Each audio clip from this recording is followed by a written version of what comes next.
Juwan, why did you pick Tennessee, and how has the transition been so far here in Knoxville?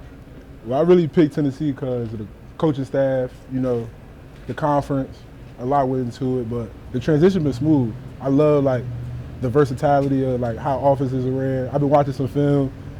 I pretty much look at the SEC like the Big 12 and Big 10 combined.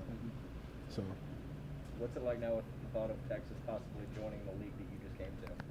no, I'm proud of them. They should like they want to come over here just like I do. So it's a lot of talent at Texas, and like one of the reasons I'm showing it as well that we could ball as well. So them coming over, it'll definitely help them a lot to get drafted where they need to and just play on a national level.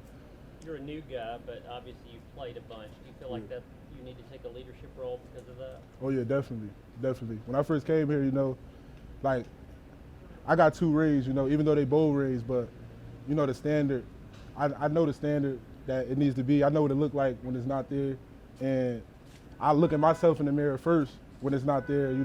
Coming into that linebacker room was a great step because like I could actually challenge myself to be a leader, and when things not going right, I got to look at myself. So that's the biggest difference.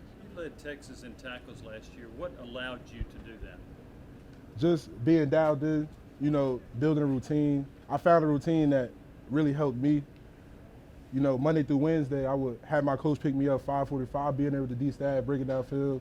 So we're pretty much just finding out the why and why they're calling calls and not just going along with the call. So I'm sitting there in the meeting, seeing why they're calling that call or in a different situation, and that helped a lot. You think you got pretty good instincts as a Definitely, linebacker? definitely. Have you been able to figure that out here yet, like the why, or do you need to kind of maybe go into a game and figure that out? Right now, camp was just about, building a bond with my teammates. That's all I wanted to worry about, building a bond with my teammates, showing that they could count on me, like flying around the field, running to the ball as hard as I can, and learning everybody else's role in the defense so I can get them lined up. I'll worry about myself later. Have you been able to do that? Yes, I have. Yes, sir.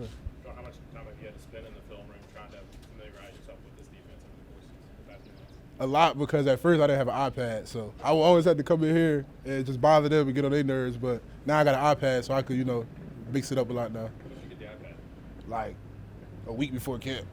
So, a kid from New Jersey, how'd you end up at Texas? Why'd you pick the Longhorns? I picked the Longhorns because, like I said here, I wanted to separate myself. Like, I wanted to show everybody we could go to the South and do it too. A lot of people go to like Ohio State, Michigan, stay in the northeastern area. I wanted to go to the South, challenge myself. And I went down there, it was hot, challenged myself. Like, it was just they treat football totally different in Texas. So that kind of made me like take it serious as well, to be honest. You played in two different defenses in Texas. This is your third one in 3 years. Yeah. What you learned in Texas, can you apply that to this defense, or is it entirely new for you? No, I definitely love it because it's like I just feel like I got so many tools in my belt, being under so many different coaches. So I took all the positives from each coach I learned. Coach Hustler, Coach Orlando. The 3-4 system was more, that getting downhill, getting the combos off the downs and things like forcing it to our outside help. The 4-2-5 was more, I had to lose 10 pounds when Ash came in. He was like sideline to sideline.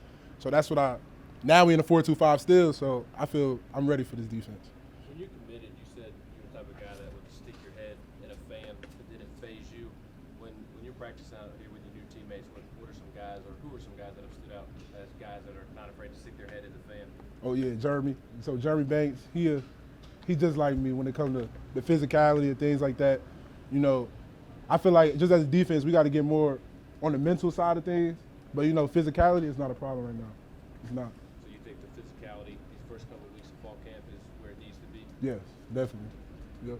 Would you consider yourself a leader? Yes. So was it? How hard is it kind of stepping into a new room, a new practice field, and did you feel like you kind of had to sit back and kind of get your feet under you, or did you just continue to lead from day one? Nah, I actually came in, sit back. I always do it. I just come in, sit back, and just work. So I try to break up everything. So June was about getting my body right. July was about getting in football shape. So I would do extra stuff like field work and things like that. So I just sat back, let everybody see the work for itself before I even say anything, because that's just how I rock. I'm going to be first in everything. I'm all in Coach Schmidt face, Coach BJ face. This is how and they see it. You that came in from Michigan as well, transferred Man, Patchy. He a rabbit. He remind me of like his legs just keep going. Like he don't stop. He fast, explosive. He young, so the mental will come there. But as far as getting to the ball, he don't stop to the whistle blown. What are you hoping to get out of this year? What would be an ideal year for you individually? Individually? Yeah. Linebacker 1. Linebacker 1 in the NFL draft. Build the LBU at the University of Tennessee. The guys under me believe in it. They believe I'm going to be the number 1 linebacker leaving, and they believe it's going to keep going like that every year from here on out. This was a thin position, linebacker, before you got here. That was obviously something in the spring. Did that attract you to the opportunity? Yeah, definitely. I feel like I learned so much under coaches. I had it like the opposite way. I came into Texas as a sophomore. I had upperclassmen really didn't want me to take their spot, so they didn't really help me that much. So this was like a perfect opportunity to just give back. Like just to give back. Be in the conference, I went so hard in JUCO in the math class in person just to get into, it didn't go to.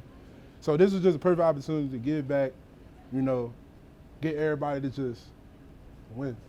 Tennessee's defense wasn't very good last year. Do you see the potential for this defense to be much improved? Oh yeah, definitely. We loaded. So we loaded, we got a lot of vets, in the back end. We talk a lot, communicate. And as far as like the mentality, yeah, the mentality's there, definitely. Coach John Marie isn't the loudest voice you hear out on the practice field among the coaches. Wait, excuse me, say it again. Coach John Marie isn't the loudest voice you hear out on the practice field among the coaches, but what's he been like to play? Man, he's so motivated, he's so real. Like he don't fake nothing. Like there's nothing fake about him. He keep it real with you. If you do something great, he gonna praise you for it. If you do something bad, he gonna get on your ass for it. And that's how it should be. Thanks.